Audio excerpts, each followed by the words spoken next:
السلام عليكم ورحمة الله وبركاته. ما أنت وحن صاير بحي قايبة كمذا حافظ ضيّضة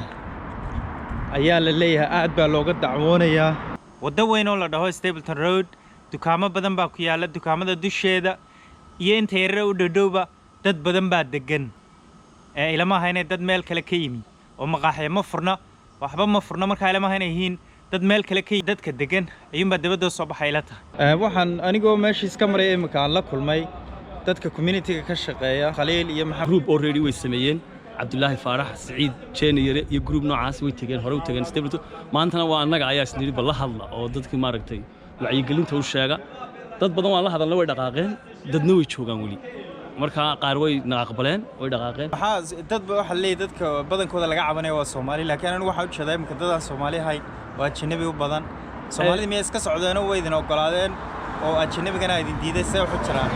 niyo qolo horta Carab taagan meesha Carab oo iyagu yimaada Carabti waan la hadalnay way dhaqaaqeen Soomaali kale way taagnaayeen way dhaqaaqeen marka dadka lama oran karo dad gaarab taagan oo Soomaaliya dadkan taagan waa dadka PME-da la yiraahdo ayay u badan yihiin cid kale ma taagan hadda electric roads so we're here to talk to people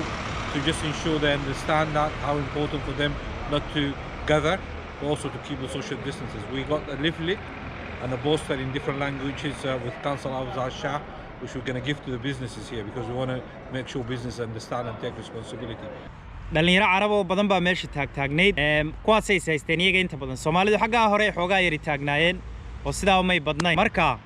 isilaali gurigaaga iska joog waxaan soo baxay inaan fresh air inaan yaran fresh air qaato meesha laga cabanayna aan soo arko inaan gurigeyga iskaga xidhnaado ayaaba ay roon marka aad iyo aad baa u mahadsantihiin dadka igu cusubna aad baan idin salaamaya waan idin soo dhaweynayaa dadkii hore igu xidhnaana dee sidaas leeg waan idin salaamaya waan idin soo dhaweynayaa assalaamu calaykum waraxmatullaahi wabarakaatu gurigaaga ku